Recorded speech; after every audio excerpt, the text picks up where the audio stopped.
10 minutes. On va voir maintenant le troisième principe de Newton.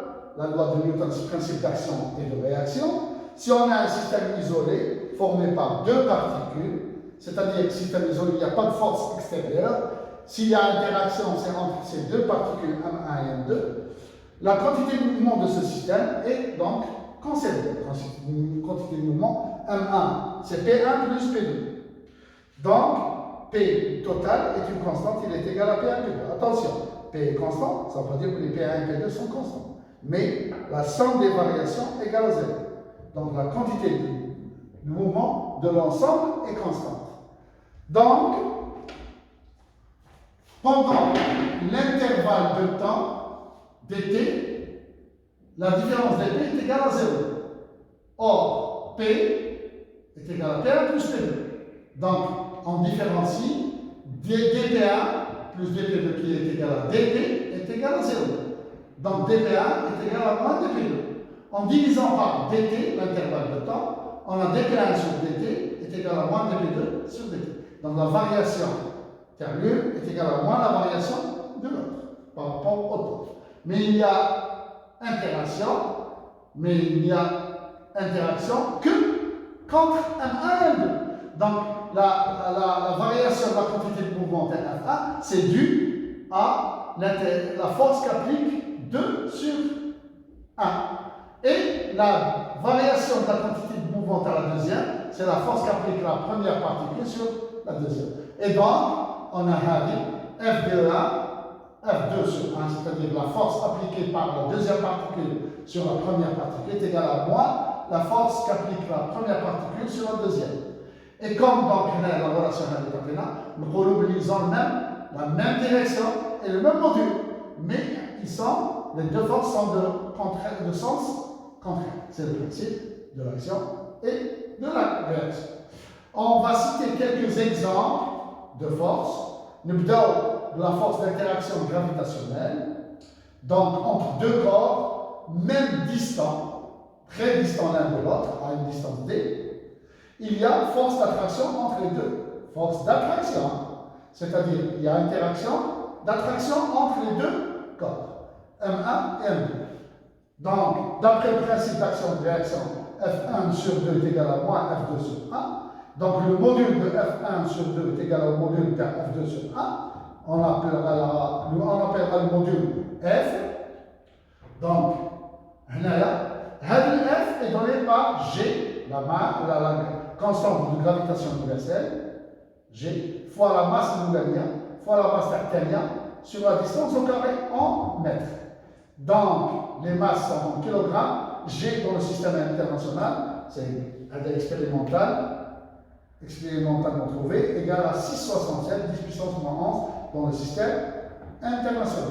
Donc, les forces radio sont dites des forces à distance. C'est-à-dire, ce n'est pas au contact qu'il faut pour avoir de la force.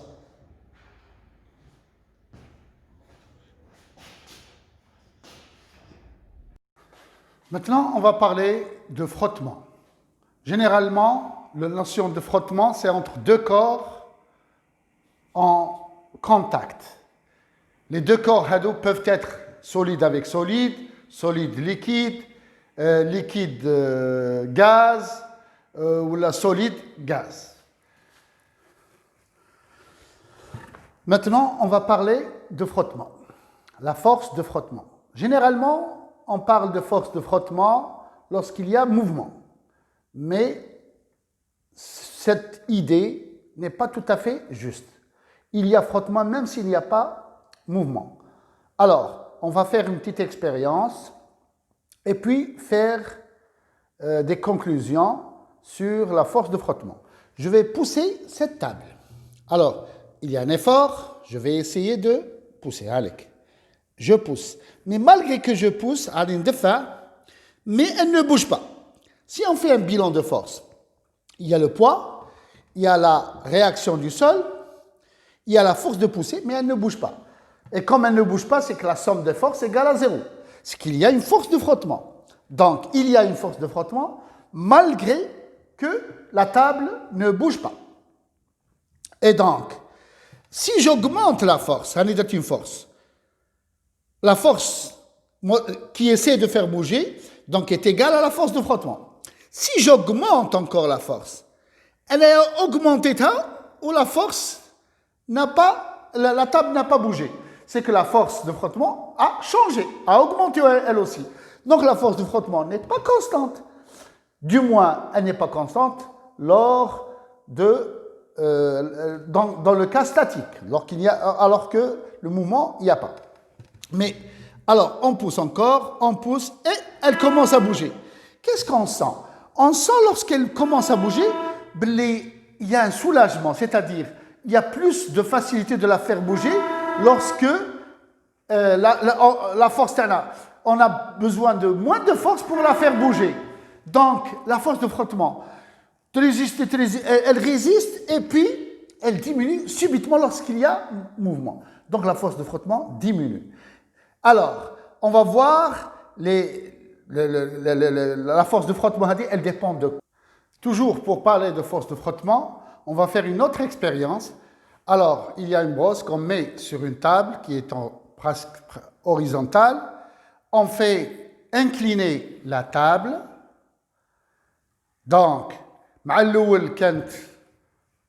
le poids et je dis réaction de la table, c'est-à-dire l'effort normal de la surface sur la brosse.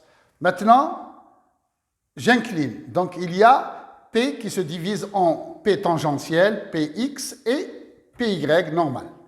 Donc, l'effort qui essaye de faire bouger la brosse, c'est la composante tangentielle du poids, c'est-à-dire P sinus alpha. Donc, il existe. Au début, c'était 0. Maintenant, ça existe. Et ça ne bouge pas. Ça prouve qu'il y a frottement. On change l'angle, on augmente l'angle. Et toujours, elle ne bouge pas. P sinus alpha augmente. Mais, donc, ne bouge pas. Donc, la force de frottement augmente aussi.